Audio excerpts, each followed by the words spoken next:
এই জুবিন হল হুলাৰ ভাই মূলা, তাক যোনে যি কয় তাকে কৰে। এই চামকানু মহন্তৰ ইনকাম সেই জুবিনেই। নৰ্থ ইষ্ট ফেষ্টিভেলত লৈ যায়, ইফালে পাপন নিয়ে, পাপন চিয়ানা মাল, ই বুৰ্বক হয়। ই ইয়াক যোনে যি জেক দিয়ে, মই পাইছোতো তাক বহুত দিন গানে কি আনে চিনেমাখনত, তাক যোনে জেক দিয়ে সি সেইটোৱে কৰে। তে চামকানু মহন্তই তাক লৈ যায়, ইফালে গৰিমাই তাক যাব দিল, তাৰ চিজাৰ আছে এই মিৰ্গি। মেইন কথা কি জানো, চামকানু মহন্ত, ননীগোপাল মহন্ত আৰু এটাই ডিজিপিটোৱে তিনিটা শিয়াল জন্ম দিছে মাকে, দালাল। এই গোটেই হিমন্তই বেক কৰাৰ কাৰণে সিহঁতে ইমান দূৰ যাব পাৰিছে। আৰু কেতিয়াবা কংগ্ৰেছৰ পৰাই পইচা খাই আছিল সিহঁতে, বিৰাট বদমাছৰ হাড্ডি হয়, তাৰ প্ৰপাৰ্টি চালে তই মৰি যাবি। সেই সি লৈ লৈ যায়, জুবিন গ'লে অসমত থকা ছিংগাপুৰ চব মানে একদম হাই লেভেল পইচা দি কিনিব, অমুক কৰিব তমুক কৰিব। এই পইচা ইনকামৰ চ'ৰ্চ কিহৰ? নৰ্থ ইষ্ট ফেষ্টিভেল বে। আমি জানো মাঘ বিহু, বহাগ বিহু আৰু কাতি বিহু, কিহৰ এইবিলাক? এইবিলাক ফাল্টু আমি কৰি নিছে। এতিয়া হিমন্তই দিয়কচোন তাৰ স্পষ্টীকৰণ, তাক এবাৰ ৰাইজে পালে দিব ভালকে। সি কালি ডেড বডিৰ লগত আহিব নোৱাৰে, তাক দেখা পালে মাৰিব, তই চাবি না। আৰু আজি কিমান ডেকা ল'ৰাবিলাক, আজি চাবি তই, কালি ৰাতিপুৱা গম পাবি, বহুত চুইচাইড কৰিব, ইমান হাৰ্ট ড্ৰপ। আৰে অসমৰ 3.5 কোটি মানুহ, 2 কোটিয়ে তাক ভাল পায়, সি নিজৰ কাৰণে নহয়, বেলেগৰ কাৰণে। আৰু সেই দালালে তাক মানে কালচাৰেল দালাল বুলি ক'ব লাগে, সিহঁতে তাক মাৰ্কেটিং কৰি পইচা ইনকাম কৰে, তাক অলপ দি এনেই মানে জমাই মেলি মাল চাল খুৱাই মেলি পঠিয়াই দিয়ে। সেইটোৱে ধান্দা।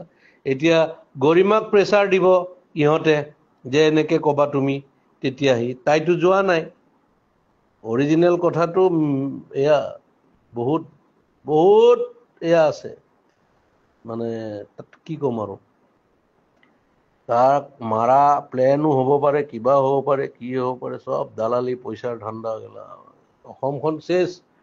এটা সি অনুষ্ঠান আছিলতো, তাৰ গান, এই লাষ্ট চিনেমাখনৰ ভাইমন দাৰ গানটো সি কি চলিড বনাইছে এই বেমাৰী অৱস্থাত। তাৰ পটাছিয়াম কম থাকে, কিবা কম থাকে।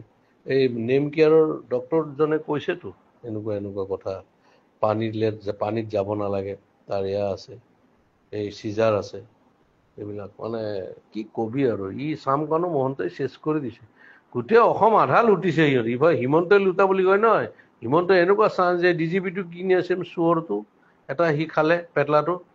আৰু মাজতো ননীগোপাল মহন্ত সেইটো কি বনাই দিছে। আৰু এইটো ই প্ৰথমতে জিঅ' টিউব দি পেলাই মাৰিলে, কোটি কোটি টকা, সেই তেতিয়াৰ দিনতে।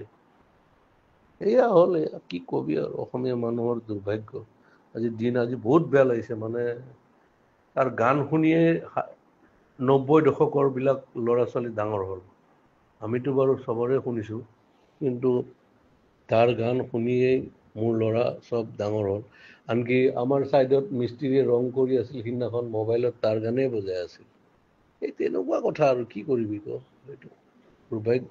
সিও বেপৰুৱা মানুহ, সিও মানে এনেকুৱা, সেইকাৰণে হ'ল আৰু।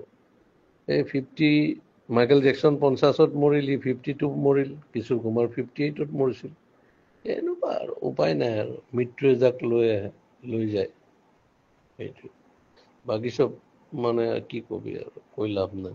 মুঠৰ ওপৰত এই চামকানু মহন্ত বোলাটোক ৰাইজৰ মাজত এৰি দিব লাগে কেলা, কোবাই কোবাই মাৰিব লাগে। তাক 3টা মহন্তক মাৰিব লাগে সিহঁতক, এই 3টাই চেচ কৰি দিছে ভিতৰেদি।